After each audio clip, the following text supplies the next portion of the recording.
Hello, everybody. I hope that your week is going well. And we are now into the third week of Advent, which means Christmas is quickly coming upon us. Throughout this season of Advent, we've been focusing on the light of Christ and what that means in our lives, to experience the hope that the light of Christ brings, to experience the peace that the light of Christ brings. And then this past week, we focused on the joy that the light of Christ brings. And you might remember, as we've spent some time on that, we really tried to look at the ways that the light of Christ does bring joy into our lives. And we recognized a couple things: that the light of Christ meets us, all of us, no matter where we are. So we don't have to be some super spiritual person somewhere. The light of Christ meets all of us.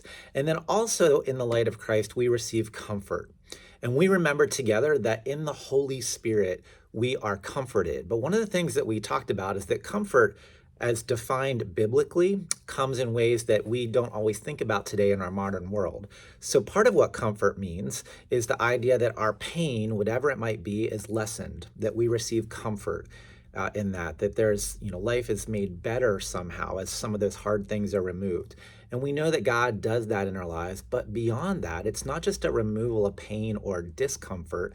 It's also the understanding that in the comfort of the Holy Spirit, or in the comfort of the light of Christ, we are emboldened and we are empowered to share the good news ourselves. And so we lifted up the example of a nurse. Nurses simultaneously offer tender, loving care to those who have just come out of surgery. They are literally there to be a comforting presence.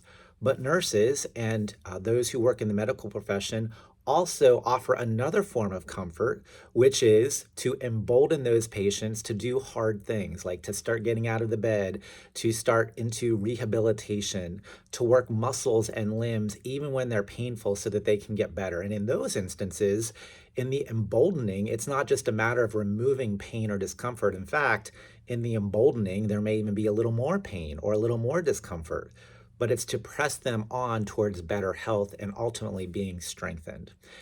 We are reminded of that in this time of the year, as God, as the light of Christ, comes to comfort us, not just to be with us in our difficulties, but also to embolden and empower us to share the light of Christ. I'm not sure that anyone does that better than some of our kids. Our kids have a way of just sharing the light of Christ in an uninhibited way that is contagious and powerful. And so our kids are a source of great joy for us as well. So as we remember joy in this third week of Advent, I also want to lift up the joy of our children, because this upcoming Sunday, December the 18th, some of our children are going to be sharing with us in our worship experiences.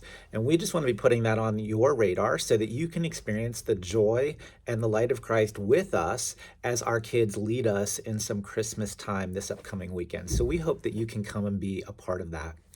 This week, wherever you are, whatever might be going on in your life, in this third week of Advent, in this season of Advent, we want to invite you to do what you need to be comforted in the Holy Spirit, comforted in the light of Christ, to know that God meets you wherever you are, whatever difficult situations those may be, but also that God in the Holy Spirit, the light of Christ, will embolden and empower you to keep moving forward, to keep sharing the light and the love and the joy of Christ.